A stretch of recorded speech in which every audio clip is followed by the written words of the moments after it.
हमरे बिरहा के शीर्षक बा धर्म अधर्म की लड़ाई।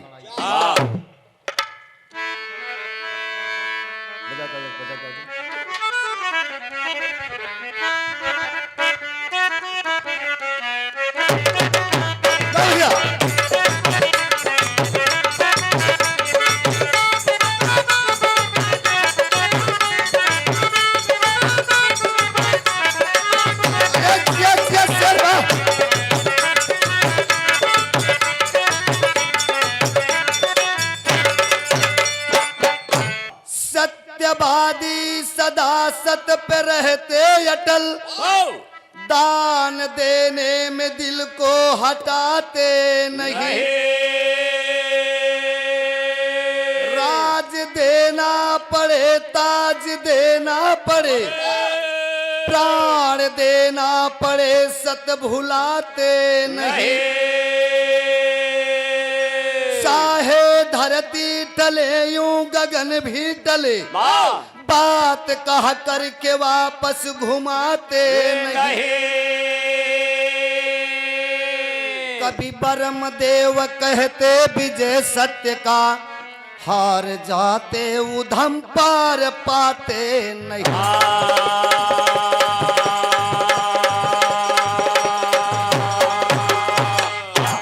ये बाबूजी रात आप सब सुनेंगे, ये साथ में धर्म अधर्म की लड़ाई एवं राजा अम्बरीश की परीक्षा।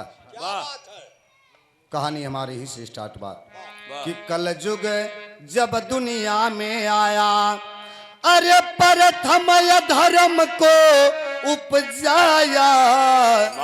खाया जरा रहमना वह पापी बदकार।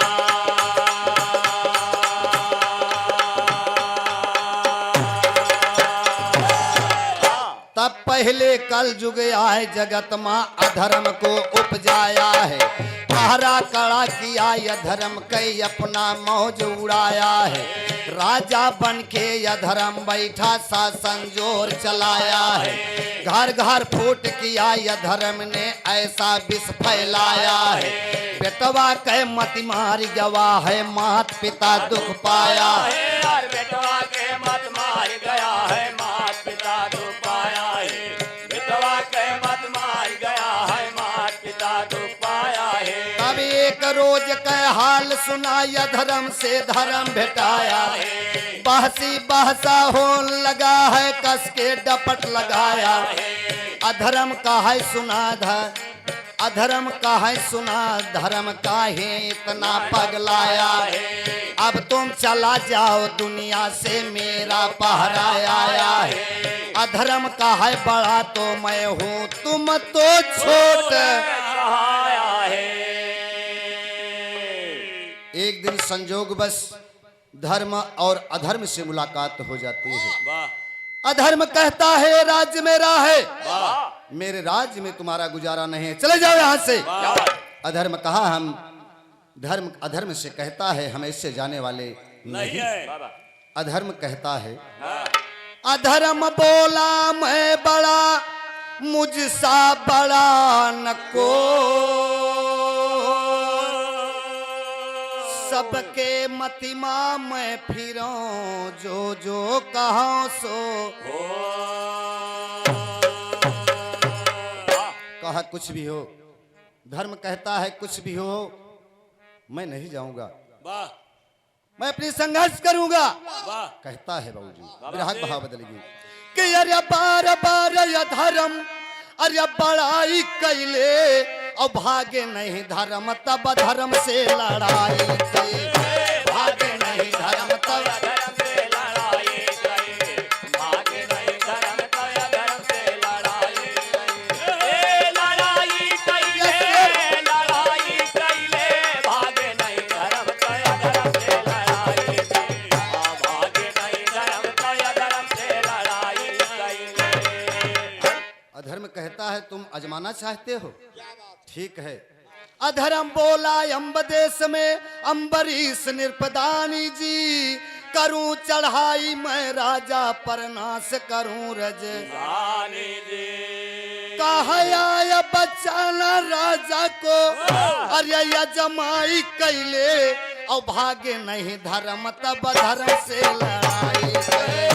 भागे नहीं धर्म तो या धर्म से लड़ाई कई, भागे नहीं धर्म तो या धर्म से लड़ाई कई, लड़ाई कैले, लड़ाई कैले, भागे नहीं धर्म तो या धर्म से लड़ाई कई, भागे नहीं धर्म तो या धर्म से लड़ाई कई। शर्त लगाया है दोनों ने अपना बल यजमाने का, हाथ मिला के अधर्म चली भा भूप के धर्म छोड़ाने। अरे भेष बनाया साधु का, चतुराई कैले और भागे नहीं धर्म तब धर्म से लड़ाई। भागे नहीं धर्म तो या धर्म से लड़ाई कई, भागे नहीं धर्म तो या धर्म से लड़ाई कई, लड़ाई कैले, लड़ाई कैले, भागे नहीं धर्म तो या धर्म से लड़ाई कई, भागे नहीं धर्म तो या धर्म से लड़ाई कई। ए बाबूजी, आज अधर्म बाबूजी कहता है अगर तुम्हें अजमाना है, मैं चल रहा हूं राजा अम्बरीश का राज भंग कर दूंगा। अगर तेरी सत्ता अटल है तो आकर के राजा के राज को बचा लेना उसकी सत्ता को। ए बाबूजी, साधु का भेष बना करके और पहुंचता है अम्बनगर में, जाके पहुंचा अम्बरीश के दरबारा। अलख निरंजन अलख निरंजन सुमिरत है, अरे साधु समझ के राजा ने सेवकाई कैले, भागे नहीं धर्म तब धर्म से लड़ाई करे। भागे नहीं धर्म तो या धर्म से लड़ाई कई, भागे नहीं धर्म तो या धर्म से लड़ाई कई, भागे नहीं धर्म तो या धर्म से लड़ाई कई। साधु का भेष बनाए हुए राजा अम्बरीश के दरबार में सुबह सुबह पहुंचे और अलख जगाने लगे। राजा अम्बरीश सुबह सुबह महात्मा के दर्शन को पाकर खुश हो गए बाबूजी, और बोले महात्मा आइए आइए बैठिए, क्या कारण है? सुबह सुबह आपने दर्शन दिया। ये बाबूजी पहचान ना पाए कि इधर में आए बा, लेकिन भैल का बाबूजी विराग भाव बदल गए, कहना है हर छंद में लगत बा कि कि नहीं जान सके छलया धर्म के, सत्कार किए बहुत रजना, सत्कार किए बहुत रजना, सत्कार किए बहुत रजना, के ही कारण यावन आप किए, धयसी सचरण पुछल रजना। धरती के चरण पुछले रजना, धरती के चरण पुछले रजना, धन दौलत के कमती होई गे, तोह का मिली है कहल रजना। तोह का मिली है काले रजना, तोह का मिली है काले रजना, झट पेश करो मन में ना डरो, झट पेश करो मन में ना डरो, मुख तोर भरो बोले रजना, मुख तोर भले बोले रहना, मुख तोर भले बोले रहना, मुख तोर भले बोले रहना, मुख तोर भले बोले रहना, मुख तोर भले बोले रहना। राजा बोले ए बाबा जी मागन मागो आ, मुँह मागा बर पा जाओगे पूर्ण होगा का। बोलिए महाराज, आपको क्या चाहिए? आपको क्या चाहिए महाराज? कहे महाराज आप पहले 3 तिरबाचा करें तबे हम कुछ मांगब।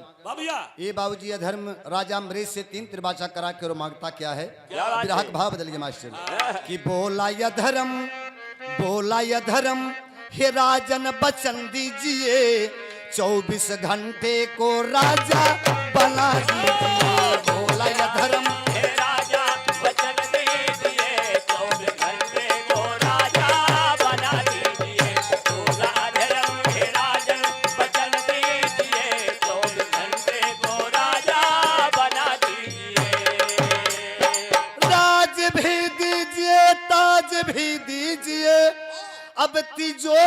का चाबी मुझे दीजिए, मांग पूरी करो, मांग पूरी करो, हाथ ना मीजिए, 24 घंटे को राजा बना दीजिए। मांग पूरी करो, हाथ ना मीजिए, 24 घंटे को राजा बना दीजिए। भैया पूरी करो, हाथ ना मीजिए, 24 घंटे को राजा बना दीजिए। कहे महाराज वाह भैया, सब कुछ का मजा हम पाए, हाँ। लेकिन कबहू राजा का मजा हमें नहीं मिला बा। ये तने नहीं बा, वाह। देर ना लाइए साफ बतलाइए, अरे ताज राजन मेरे शीश बधवाइए। सोचना होगा जो, सोचना होगा जो, बाद में सोचिए, 24 घंटे को राजा बना दीजिए। सोचना होगा जो बाद में सोचिए, 24 घंटे को राजा बना दीजिए। सोचना होगा जो बाद में सोचिए, 24 घंटे को राजा बना दीजिए। हे बाबूजी, राजा कहे देव हम तो का, आज राजा अम्बरीश वचन दे चुके हैं, कहते हैं ठीक है। राजा कहे देव हम तो का, अरे खाली जाय बचन ला मुंह का, धर्मवान छोड़े रज, अरे दीना राज पटना ही रखे भरमवा, धर्मवान छोड़े रज, दीना राज पटना ही रखे भरमवा।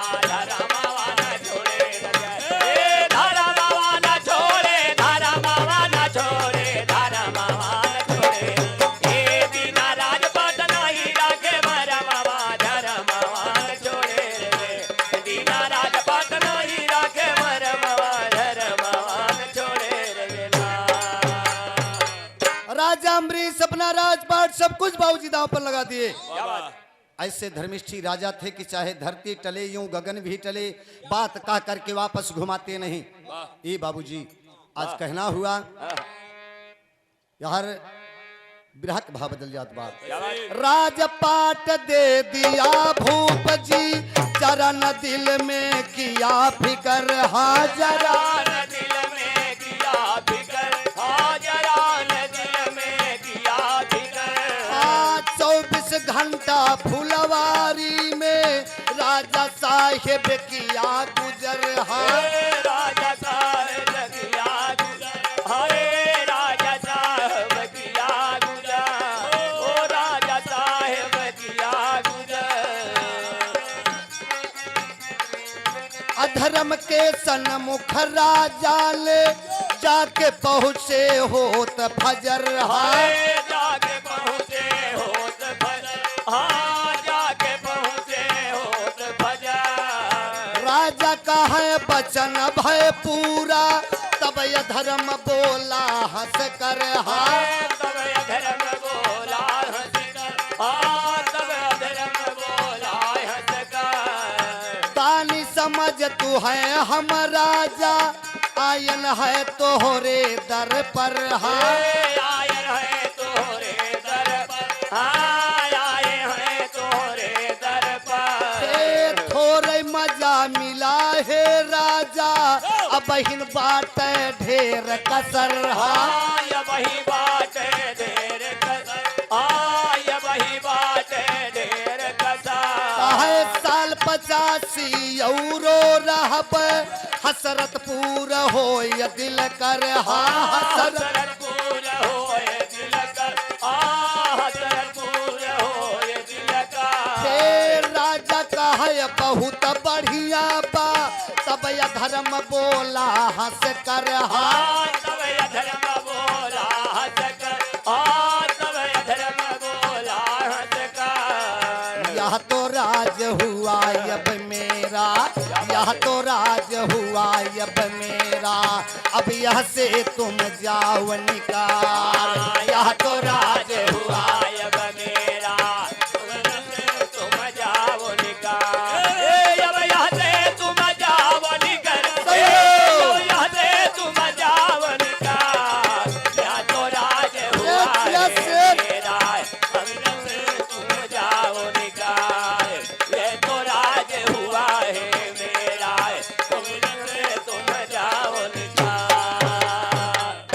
जब बाबूजी 85 साल राज करने का हुक्म राजा अम्बरीश दे देते हैं, अधर बाबूजी ठहाका मार के हंसार कहा, राजा ये राज्य मेरा है, वाह अधिकार मेरा है, वाह भैया अब मेरे राज से तुम निकल जाओ। क्या बात राजा सुन के भय निराश, अरे फौरन गए रानी के पास हो, धर्मवान छोड़े। रजना अरे राजा लगे बतावे रानी से मरमवा, धर्मवान छोड़े। राजा लगे बतावे रानी से मरमवा,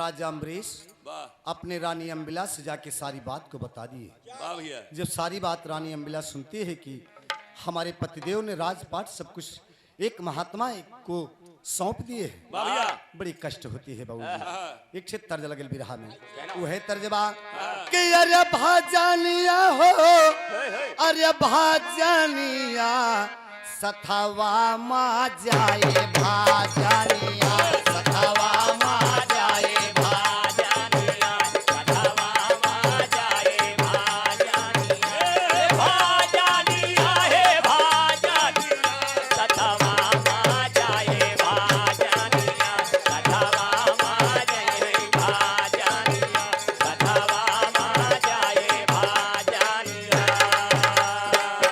बाण समान लागत नवा भारी सोच भयल मनवा,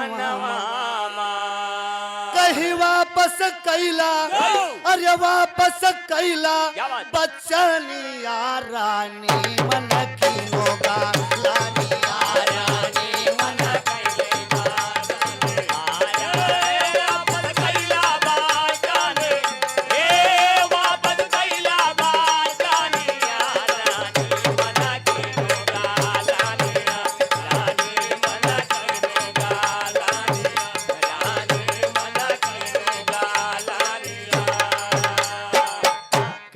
पिया, ये आपने क्या किया? अपने बच्चन को वापस ले लो। क्या बात? कहाँ रहेंगे, कहाँ जाएंगे? रानी से तब बोले रजनवा, वापस होए ना मुन के मगनवा, वापस होए ना मुन के मगनवा, वापस होए ना मुन के मगनवा। अरे चाहे जाए, अरे चाहे जाए जिंदा गानिया रानी मन की होगा, लानिया रानी मन की होगा, लानिया रानी मन की होगा, लानिया रानी मन की होगा, लानिया। मेरे बच्चन वापस नहीं होगा। ये जिंदगी भले ही चली जाए लेकिन बच्चन मेरा वापस नहीं होगा। क्या बात है? राजा कहे जने देरी लगावा, यही बासा के आशा छोड़ावा, यही बाता के आशा लगावा, यही बाता के आशा बुलावा। अरे तज के चला राजा धानिया रानी मन की होगा, लानिया रानी मन की होगा, लानिया रानी मन की होगा, लानिया रानी मन की होगा, लानिया। राजा महल तजी कैले पयनवा, सथवाली आइल है दुनो ललनवा, सतवाली आइले हे दूनो लालनवा, सतवाली आइले हे दूनो लालनवा। अरे चल भैले कहा चल भैले चारों पा रानिया रानी मन की होगा, लानिया रानी मन की होगा, लानिया रानी मन की होगा, लानिया। ए सतवाली आइले हे दूनो के मन की होगा, लानिया रानी मन की होगा, लानिया। राजा अम्बरीश वाह भैया रानी अम्बिला वाह दोनों छोटे छोटे बच्चे को लेकर क्या बात? अपनी राज को छोड़ देते हैं। वाह यही पर देखिए बाबूजी, क्या बात है? अधर्म ढिढोरा पिटवाता है, क्या बात है? अधर्म तुरंत डंका बजवाए, जी राजा रानी का पानी पियाए। राजा रानी का पानी पियाए, राजा रानी का पानी पियाए। अरे वो कर मिटेगा, है वो कर मिटेगा नी सनिया रानी मन की होगा। रानी मन कीनो गालानिया, रानी मन कीनो गालानिया, रानी मन कीनो गालानिया। अधर्म पूरे राज्य में ढिढोरा पिटवा देता है कि जो राजा रानी को पानी पिलाएगा वो जिंदा बचने नहीं। नहीं पाएगा बाप है। अरे बाप रे बाप, हाँ। अपने ही राज्य में राजा को दाना पानी सब कुछ नहीं मिल रहा। वाह भैया, आज बड़े कष्ट की बात है, भैया चारों परिवार अपने राज्य को छोड़कर जाते हैं बाबूजी। कैसे? उस समय का भाव दिया गया है, हाँ। एक तर्ज लगल मास्टर हाँ। कि बनले के सारे बहनोई हो। अरे बाबूजी, अरे बनले के सारे बहनोई हो, जगतिया में कोई नहीं अपना। बनले के सारे बहनोई हो, जगतिया में कोई नहीं अपना, जगतिया में कोई, जगतिया में कोई, जगतिया में कोई नहीं अपना। बनले के सार बहनोई हो, जगतिया में कोई नहीं अपना। बनले के सार बहनोई हो, जगतिया में कोई नहीं अपना। यही तर्ज में रानी रो रही है बाबूजी। कैसे? ये बाबूजी काहे फूटी गए करमवा हमार हो।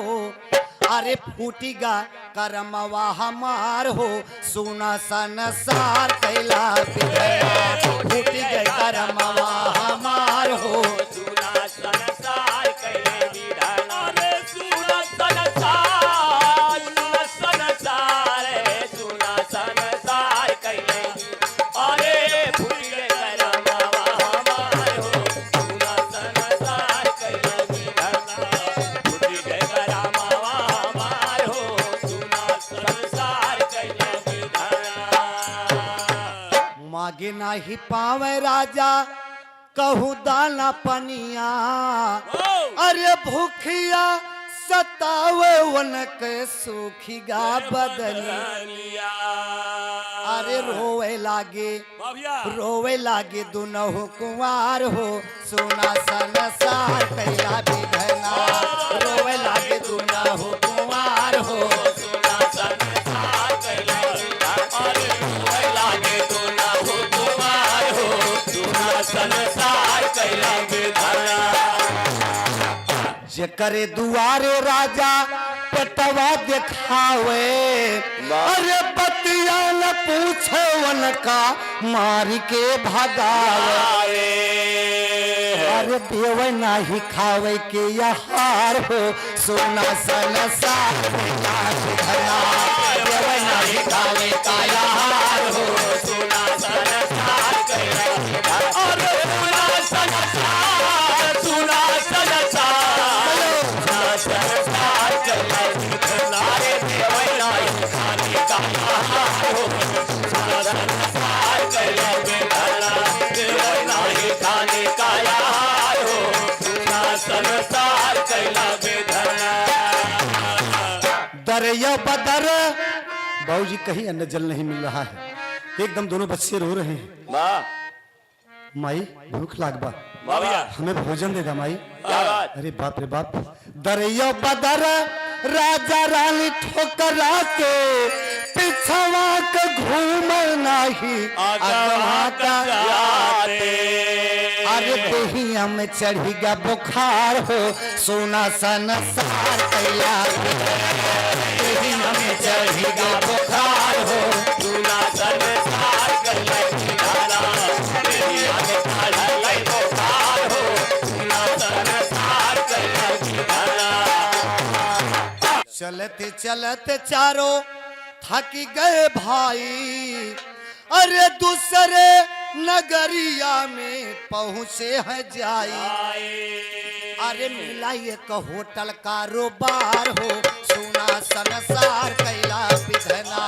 मिला एक होटल कारोबार हो, सुना संसार कैले विधान। सुना संसार, सुना संसार, सुना संसार कैले विधान। अरे मिला एक होटल कारोबार हो, सुना संसार कैले विधान। मिला एक होटल कारोबार हो, सुना संसार कैले विधान। ए बाबूजी वाह। अपनी राज्य को जब पार हुए राजा अम्बरीश चारों परिवार सहित भूखे प्यासे बाबूजी वाह सामने एक होटल मिलता है। हाँ अपने बच्चों की भूख को देख करके बाबूजी बच्चे रो रहे हैं, माँ वाह भैया। मुझे रोटी दे दो माँ, ए। भूख लगल बा माँ। ये बाबूजी राजा अम्बरीश अपने रानी अम्बिला और बच्चों को छोड़कर उस होटल पर जाते हैं वाह, और वाह। कहते हैं मास्टर का कहता है क्या बात। कि राजा गईले होटल पे, अरे सुनावे विपदारी, कह दैदा मलकिन रोटी हमका, अरे हम होई भिखारी। दैदा मलकिन रोटी हो, हम होई भिखारी। दैदा अरे हम होए भिखारी, दैदा मल के रोटी। अरे हम होए भिखारी, दैदा मल के रोटी। पुतवन फले वही तो दूधवन नहावे, जे ऐसन भिखारी के रोटिया खियावे। अरे खावे दूध भात फूल फल फूलवारी। दैदा मलकिन रोटी हमका, हम होए भिखारी, दैदा मल के रोटी। अरे हम होए भिखारी, दैदा मल के रोटी। हम होए भिखारी, दैदा मल के रोटी। कैली इनकार होटल वाली मलकिनिया, रोटी नाही पैबाई तो पैसा के दुकानिया। अरे मागा कहू जाय देखा दूसरी दुआरी। दैदा मलकिन रोटी हमका, होए भिखारी, दैदा मल के रोटी। अरे हम होए भिखारी, दैदा मल के रोटी। अरे हम होए भिखारी, दैदा मल के रोटी। होटल मालकिन कहती है यहाँ पैसे फेंको तमाशा देखो, ऐसे रोटी नहीं मिलने वाला, चल जाओ यहाँ से, जाओ कहीं दूसरा द्वार देखो। एक बात राजा अम्बरीश को याद आ गया बाबूजी, का है राजा अम्ब साथे हमारे लुगाई, अपने होटलिया में भारती कराई। अपने होटलिया में भारती कराई, अपने होटलिया में भारती कराई। काहे मलकनिया, काहे मलकनिया लैया वया पनारी। दैदा मलकिन रोटी हमका, हम होई होए भिखारी, दैदा मल के रोटी। अरे हम होए भिखारी, दैदा मल के रोटी। हम होए भिखारी, दैदा मल के रोटी। राजा अम्बरीश कहने लगे हमारे पास एक रानी है, मेरी रानी को अगर आप नौकरी पर रख लेंगे तो बड़ी बड़ी कृपा आपकी होगी। ये बाबूजी वाह झटपट जाए राजा रानी कलयौले, वही रे होटलिया में भारती कराउले। वही है होटलिया में भारती करावले, वही रे होटलिया में भारती करावले। अरे पौलय का रोटी हो, अरे पौलय का रोटी राजा तब चले सिधारी। दैदा मलकिन रोटी हम होई भिखारी। दैदा मल के रोटी। हम होई भिखारी, दैदा मल के रोटी। अरे हम होई भिखारी, दैदा मल के रोटी। ये बाबूजी रानी की नौकरी होटल में लग जाती है, एक रोटी सुबह एक रोटी शाम पर, एक रोटी राजा अम्बरीश पाए और रोटी लेकर चल देते हैं। लेकिन जौनी समय राजा अम्बरीश जाए लगे, दोनों प्राणी बिछड़ने लगे बाबूजी। उस समय रानी रोए रोए के एक भाव में राजा से कहत बा, विदेशिया में कहता बाबूजी कि धारा बीचे पड़ी बाट हमारी नेवरिया हो, हारे छोड़ी चला सतवा हमार हो सजाना। राजपाट छूटी गईले, नाता जग से टूटी गईले, छूटी गईले बचवा के प्यार हो सजाना।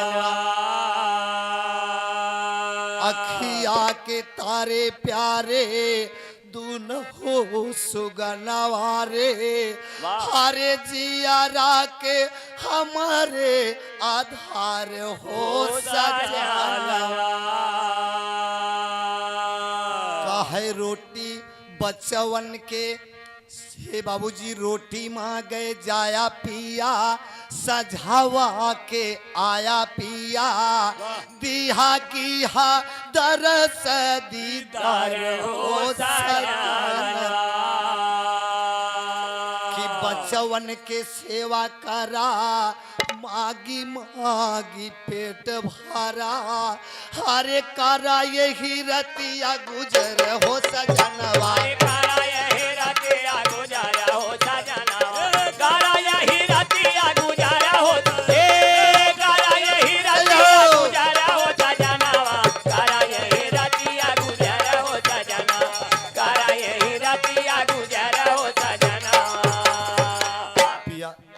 आप तो जा रहे हैं, बच्चों की देखभाल करना बाबा। मेरी इच्छा है कि आप यहीं पर रहें और सुबह शाम आपको मैं दर्शन पाती रहूं। लेकिन लाचार होकर राजा अम्बरीश रोटी लेकर चल देते हैं बाबू। रोटी लेकर चले अम्बजी, अधर्म किया बवा, छीन लिया बच्चों से रोटी जा कर के बैता। ये बाबूजी राजा अम्बरीश रोटी ले जाकर के आधी उस बच्चे को आधी उस बच्चे को देकर और पानी लाने के लिए चलते हैं। तब तक अधर्म को मौका मिला, बैताल के रूप में जाकर के दोनों बच्चों के हाथ रोटी छीन लिया। उधर से राजा जब पानी लेकर आए तो दोनों बच्चे रो रहे हैं, पापा रोटी कोई छीन ले गया। हाय हाय हाय मेरे हाथ तीन तोड़ में लगा, एक पत्ती बढ़ा जा चाचा।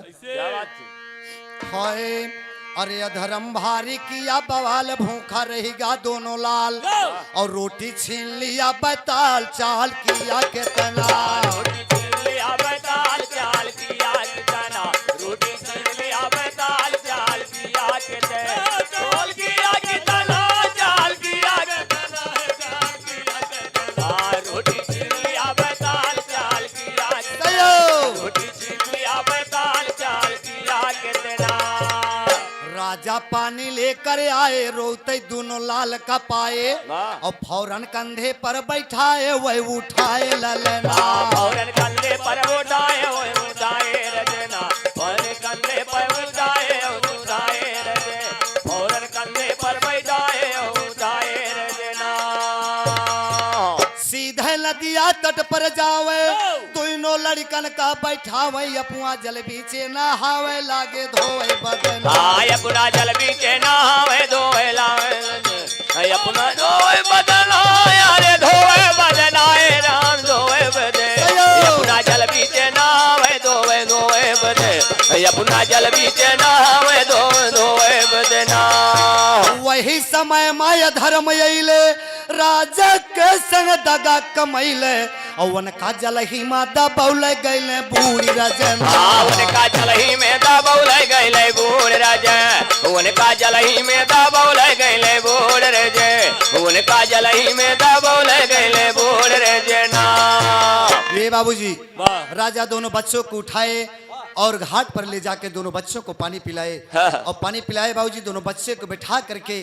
कई दिन के भूखा प्यासा राजा सोचे कि तनी आज ना स्नान कैले नहाए बदे जो ही बाबूजी बाबा नदी में प्रवेश करता है, डुबकी जैसे लगाए, अधर्म को मौका मिला, ऊपर से राजा को डुबोच दिया बाबूजी। क्या बात है। अब राजा उसी जल के नीचे बाबूजी बहते बहते पहुंचत कहाँ है कि राजा बहुत दूर पर जाई, जल के ऊपर वही ऊपर आई, और अकेली ना धर्म बचाई भय भलाई अकेली ना धर्म बचाए भय भलाई रजना, अकेली ना धर्म बचाए भय भलाई रजना, भलाई रजना, भलाई रजना, भलाई रजना, अकेली ना धर्म या के लीना धर्म बचाए वह भलाई रजना। ये बाबूजी धर्म आकर के राजा की रक्षा करता है और राजा को उबार लिया बाबूजी। आज राजा से बचे हैं लेकिन पहुंचत कहा बाटे। बहते बहते बाबूजी काशी जी के पास पहुंचे, किनारा मिला उन्हें। काशीपुरम आ गए नरेश, वन कई कटिगा वही कलेश हो, धर्मवान छोड़े रजना। अरे भारी सहे मुसीबत वह पाए, अरमवा धर्मवा न छोड़े रजना। भारी सहे मुसीबत वह पाए, अरमवा धर्मवा न छोड़े। धर्मवा न छोड़े, धर्मवा न छोड़े, धर्मवा न छोड़े रजा। भारी सहे मुसीबत वह पाए, अरमवा धर्मवा न छोड़े रजा। भारी सहे मुसीबत वह पाए, अरमवा धर्मवा न छोड़े रजा। बतिया के समझ लिया। काशीपुर नरेश 3 दिन पहले बाबूजी गुजर चुके थे और यही कह कर गए थे कि जो पुरुष सुबह 4 बजे के टाइम मिलेगा, सुबह की बेला में मिलेगा, उसे को काशीपुर का राजा बना देना। संजोग देखे मिलावे वाला मिलावत कैसे। आज राजा अम्बरीश को सिपाही लोग पाए बाबूजी, ले जा करके नाला धुला करके राजसी वस्त्र पहना करके और फांस ए बाबूजी आज गद्दी पर बैठा देते हैं। जब राजा बन गए इधर तो भैल का मास्टर यार तो राजा बन के पूरा मौजूदा होता है। यार दोनों बच्चे उसी घाट पर रो रहे हैं। कैसे रोता है, ग्राहक भाव बदलिए। अरे यह राजा काशीपुर के अरे बन गए रजना, और वो हम घाटे ऊपर रोवेला दुनो हो लला। वो घाटे ऊपर रोवेला दुनो हो रजे, वो घाटे ऊपर रोवेला दुनो हो लला। वो घाटे ऊपर रोवेला दुनो हो ललना। रोवे दुनो लाल बाबू बाबू गोहराई, आई के धर्म तबलीन बचाए। अरे आए धोबी धोबैन कपड़ा धोवई अपना, और वो हम घाटे ऊपर रोवेला दुनो हो लला। वो घाटे ऊपर रोवेला दुनो हो लला। वो घाटे ऊपर रोवेला दुनो हो लला। दुनो हो ललना, दुनो हो ललना, दुनो ऊपर रोवेला दुनो हो लला। वो घाटे ऊपर रोवेला दुनो हो ललना। दुनहु कुंवर लैके गैलन जब खरिया, और धोबी भैल बाप धोबईन महतरिया। अरे दुनहु पराली करे लागे पलना, और वो हम घाटे ऊपर रोवेला दुनो हो लला। घाटे ऊपर रोवेला दुनो हो ललना। घाटे ऊपर रोवेला दुनो हो ललना। ये बाबूजी राजा अम्बरीश काशीपुर में राज कर रहे हैं। रानी अम्बिला होटल में नौकरी करती बा। दोनों बच्चे यहाँ पड़ गए बाबूजी। देखिए कैसे बिखर जाता है परिवार। लेकिन काफी सेवा दोनों प्राणी उस बच्चे के करते हैं कि चंदा के समान बाढ़ है दुनो वेला लनवा। थोड़े दिन के बाद भैले खासा बेटा नवा। अरे एक दिन शिकार खेल खेद हिरना, अब वो हम घाटे ऊपर रोवेला दुनो हो लला। वो घाटे ऊपर रोवेला दुनो हो लला। वो घाटे ऊपर रोवेला दुनो हो ललना। ये बाबूजी दोनों बच्चे एक दिन शिकार करने के लिए जंगल में प्रवेश करते हैं। अच्छा जंगल में पहुंचे बाबूजी तो एक हिरन का पीछा कर लिए, और संजोग बस काशीपुर का नरेश वही जंगल में शिकारे करे वो आए हैं। ये बाबूजी कि काशीपुर का राजा आयल रहल वही बनवा, मारे एक निशाना तब गिरी गया हिरनवा। अरे ये तले में आई गईले अरे दुनो ललना, अब वो हम घाटे ऊपर रोवेला दुनो हो लला। वो घाटे ऊपर रोवेला दुनो हो ललना। वो घाटे ऊपर रोवेला दुनो हो लला। वो घाटे ऊपर रोवेला पीछा ये दोनों भाई किए। उधर से बाबूजी काशीपुर नरेश यानी राजा अम्बरीश आकर पहुंचते हैं। वाह। जब हिरन को भागता देख बाबूजी धनुष पर बाण चढ़ाए और मार दिए, हिरन गिर पड़ा बाबूजी। क्या बात है? लेकिन इन दोनों बच्चे जब पकड़ना चाहे, राजा बोले शिकार मेरा है, बच्चे बोले शिकार मेरा है। हमने उठाया, पीछा मैंने किया। राजा बोले कि शिकार मैंने मारा है, मेरा है। वाह भैया। ये बाबूजी पकड़न चाहे हिरन राजा, तब बोले गुसाई और भागा लैके जान नाही दे बलती। अरे भागे नाही वीर उनसे चाहे भिड़ना, और वो हम घाटे ऊपर रोवला दुनो होलला। घाटे वो परोवेला दुनो होलला, वो घाटे वो परोवेला दुनो होलला, वो घाटे वो परोवेला दुनो होलना। राजा अम्बरीश दोनों बच्चे को ना पहचान सके और ना दोनों बच्चे अपने पिता राजा अम्बरीश को पहचान रहे हैं। लेकिन राजा अम्बरीश दोनों बच्चों की साहस को देखकर उनके मन में एक बात आता है। ये बाबूजी देखे उनका साहस, राजा बतिया चलाई और चला हमारे साथ तो का नौकरी दिलाए। अरे लई गए लिया राजा अपने भवना, और वो हम घाटे ऊपर रोवेला दोनों होलला। घाटे वो परोवेला दुनो होलला, वो घाटे वो परोवेला दुनो होलना। उनके साहस को देखकर राजा अम्बरीश कहने लगे, क्या तुम नौकरी करना चाहते हो? कई बोले हाँ जी नौकरी करेंगे हम।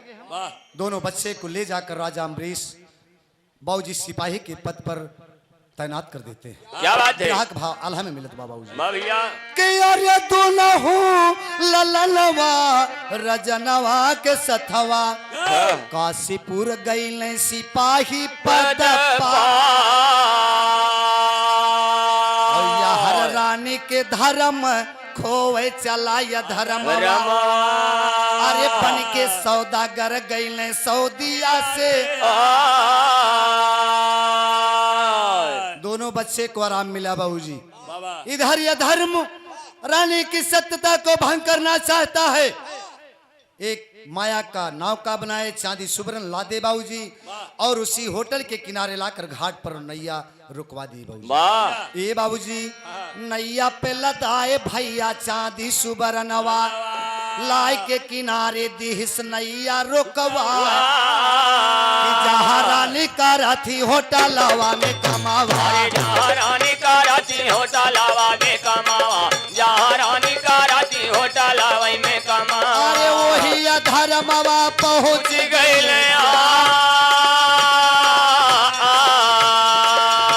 अरे बैठा बेईमानवा भोजनवा करन का, अरे बैठा बेईमानवा भोजनवा करन का, बैठा बेईमानवा भोजनवा करन का। अरे रनिया समनवा परोसी रहिला, देखल सूरतिया मार गे वो कैमतिया। अरे देखल सूरतिया मार गे वो कैमतिया, देखल सूरतिया मार गे वो कैमतिया। अरे बतिया करे हो मलकिनिया से जाए, बतिया करे हो मलकिनिया से जा। रुपया 85 दई के खरीद ले। रुपया 85 दई के खरीदल, रुपया 85 दई के खरीदल। अरे रुपया 85 दई के खरीद ले। रानी नाही जान पहली गई धोखा, रानी नाही जान पहली गई धोखा खाए, रानी नाही जान पहली गई धोखा खाए, कि रानी नाही जान पहली गई धोखा। अरे रानी नहीं जान पहली गई धोखा खा। ये बाबूजी होटल मालकिन से वह अधर्म सौदागर बन के जो आया है, वो होटल मालकिन से बात कर लेता है कि इस औरत को मेरे नाव का तक तुम्हें पहुंचाना है, तुम्हें कितना पैसा लोगी? 8500 रुपए में होटल मालकिन रानी को बेच देती है। क्या बात? और अधर्म कहा कि इस रानी को मेरे नाव का तक पहुंचा देना। ले जाए के बाबूजी नहाने के बहाने, स्नान करने के बहाने होटल मालकिन रानी को नौका पर बिठा दिया बाबूजी। और जब नौका पे बिठाए के वापस आवे लगल बाबूजी तो फैल का ठे तर्ज लगल मास्टर बाबा कि अरे गंगा जी के ऊंची बा अररिया न हो जहाँ बसे भगवान। गंगा जी के ऊंची बाया ररिया न हो जहाँ बसे भगवान। बसे भगवान जहाँ बसे भगवान जहाँ बसे भगवान। अरे गंगा जी के ऊंची बाया ररिया न हो जहाँ बसे भगवान। गंगा जी के ऊंची बाया ररिया न हो जहाँ बसे भगवान। लेकिन रानी रो पड़ी बाबूजी कि रानी रोवैया सुभरना जरिया न हो बाहे असुआ के धार। रानी रोवे आंसू भरना जरिया न हो बाहे अचुआ के धार। रानी रोवे आंसू भरना जरिया न हो बाहे अचुआ के धार। बोला सौदागर मत देरी लगाना बन जा तो मेरी मुझे अपना बनाना। अरे चढ़ियावा हो कहा चढ़ियावा हमारी हाय हाय। से जरिया न हो लूटा सथवा बहा।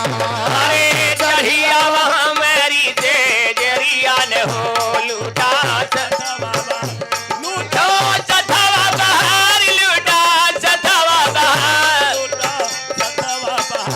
अरे चढ़िया वहाँ मेरी से जरिया न हो लूटा सथवा बहार। चढ़िया वहाँ मेरी से जरिया न हो लूटा सथवा बहार। आओ ना आओ पास आओ। वाह ये बाबूजी क्या बात। रोई रोई रानी तब वाह। बोलली बचलिया तिल दिल जन छूना हमारी बदनिया। अरे हम होई हे बाबू हम होई देवी के पूजरिया न हो माना पतिया हमार। अरे हम होई देवी के पूजरिया न हो माना बतिया हमार। ए बतिया हमार माना बतिया हमार माना बतिया हमार माना बतिया हमार। अरे हम होई देवी के पूजरिया न हो माना बतिया हमार। हम होई देवी के पूजरिया न हो माना बतिया हमार। रानी एक बात और कहती है बीतल नवरात्र बाटे बाकी तिल दिनवा लावा सब समान करबे देवी के पूजनवा।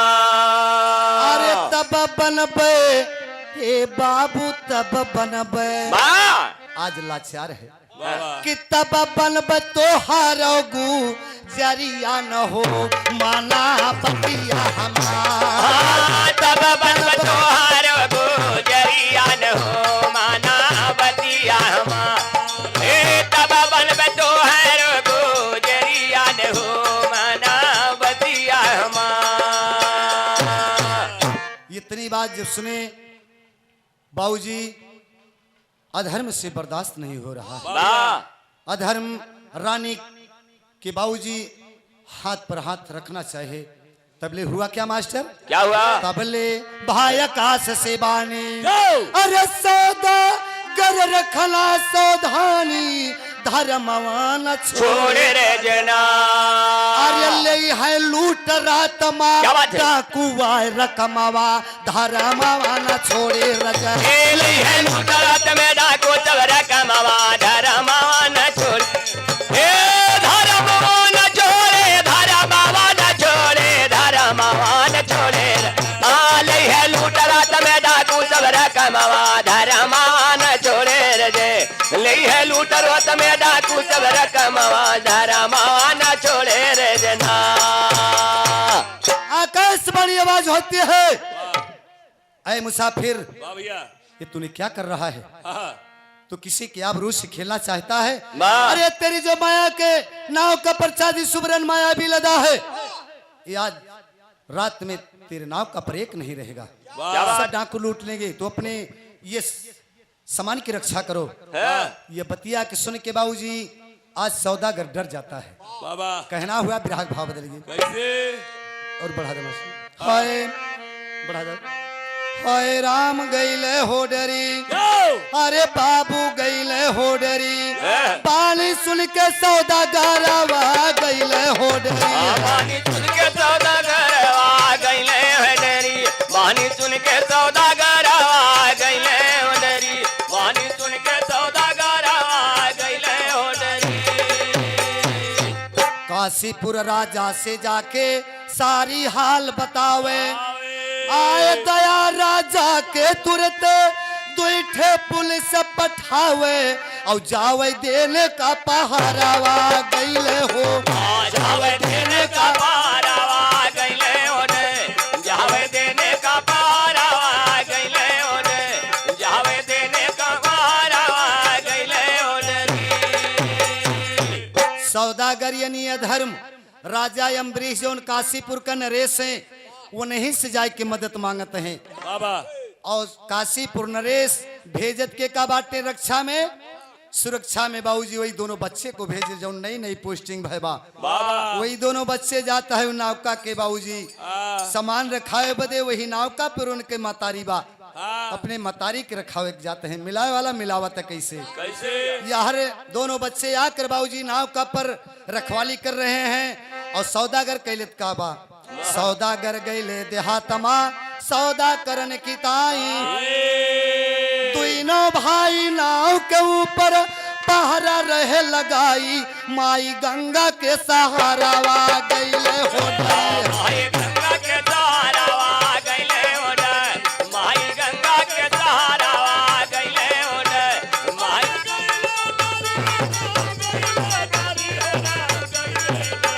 माई गंगा के सहारावा गईले ने, माई गंगा के सहारावा गईले होने।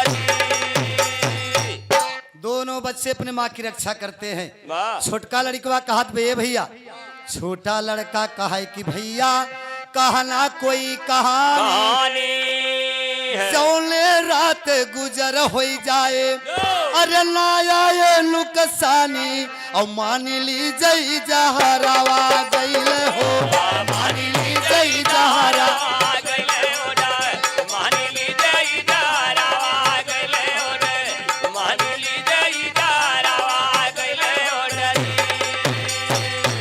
छोटका लड़कवा अपने बड़के भैया से कहत बा के भैया कोनो ऐसा कहानी कहता जौने से रतिया बीतियात।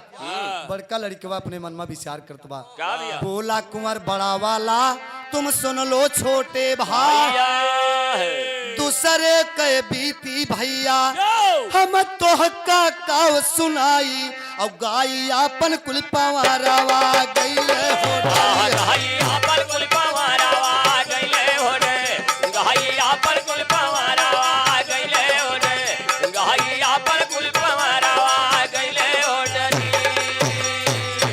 बड़का लड़कवा कहत बा दूसरे की बीती का गाई, जौन हमरे तोहरे ऊपर बीतत बा उहे के गाऊ।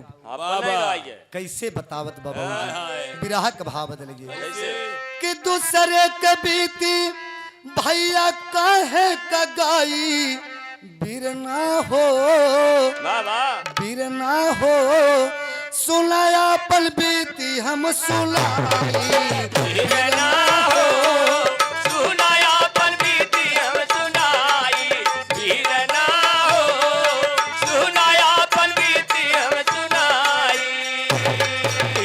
बड़का लड़कवा कहत बा कि हम नाही धोबी होई, सुना छोटे भैया पिता अम्बरीश हउए, अम्बिला है मैया। कहे भैया हम तो धोबी न होई, हमरे तोहरे पिता का नाम अम्बरीश है, माता का नाम अम्बिला है, हम अम्ब नगर के राजा है। कहत कैसे बा, कहा अम्ब नगरिया के राजा कहलाई, बिरना हो सुनाया पल बीती हम सुनाई, बिरना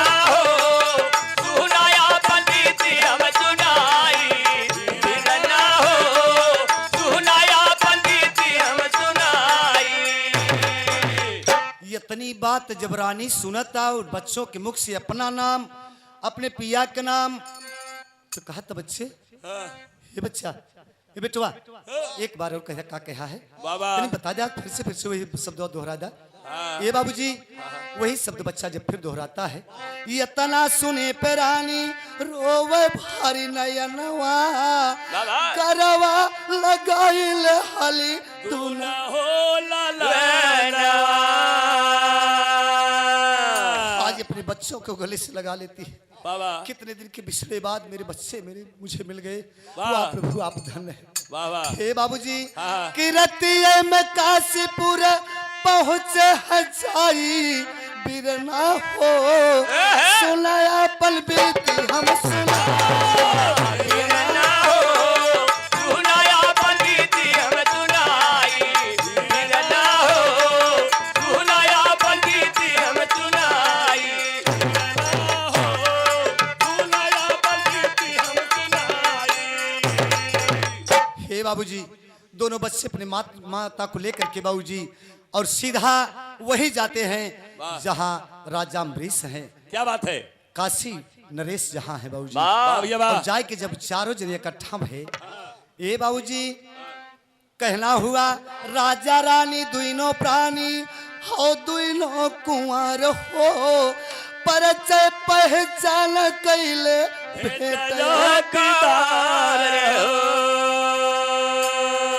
छोड़े न धर्म राजा सहे कठिनाई बिरना हो, सुनाया बल बीती हम सुनाई।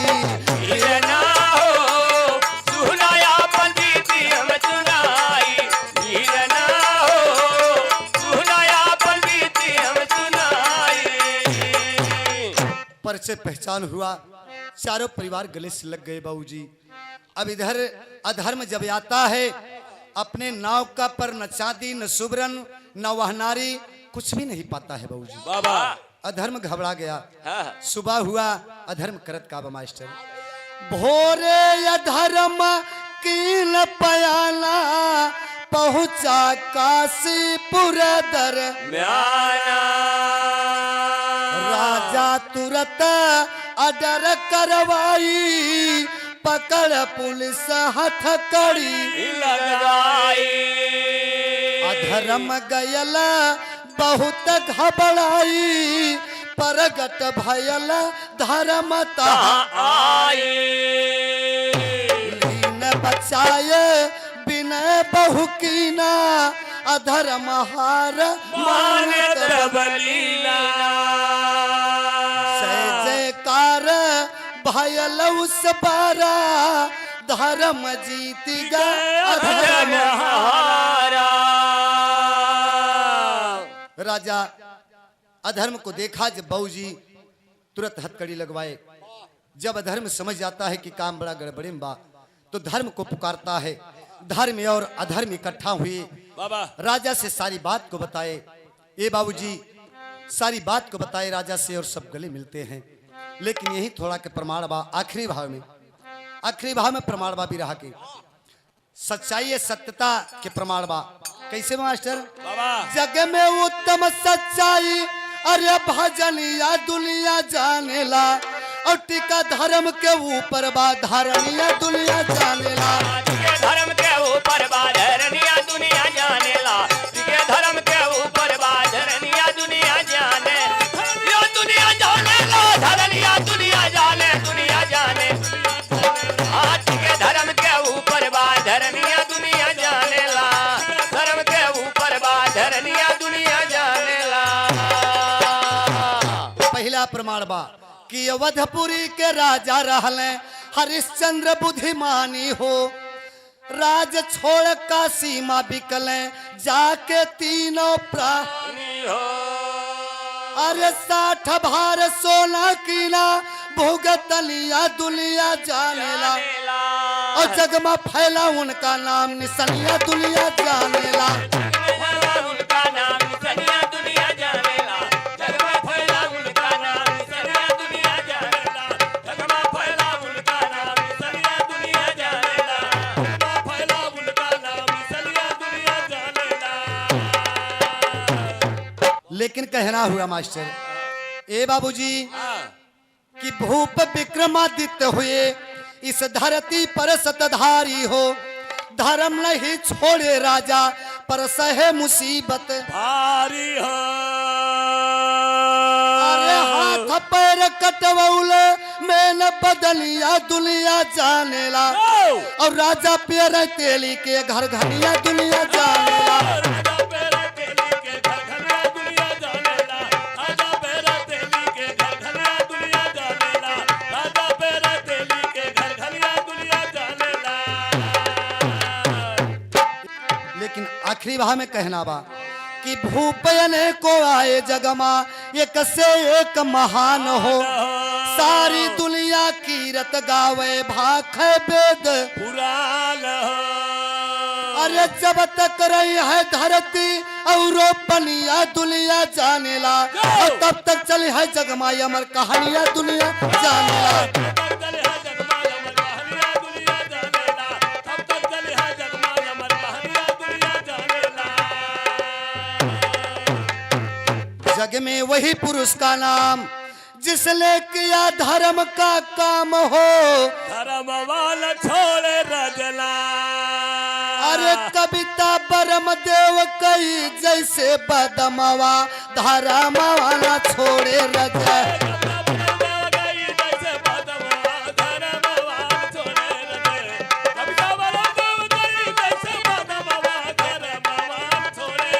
हे गाँव सिया राम पंचल के छुए चरणवा धर्मवा न छोड़े रज। गाँव सिया राम पंचल के छुए चरणवा।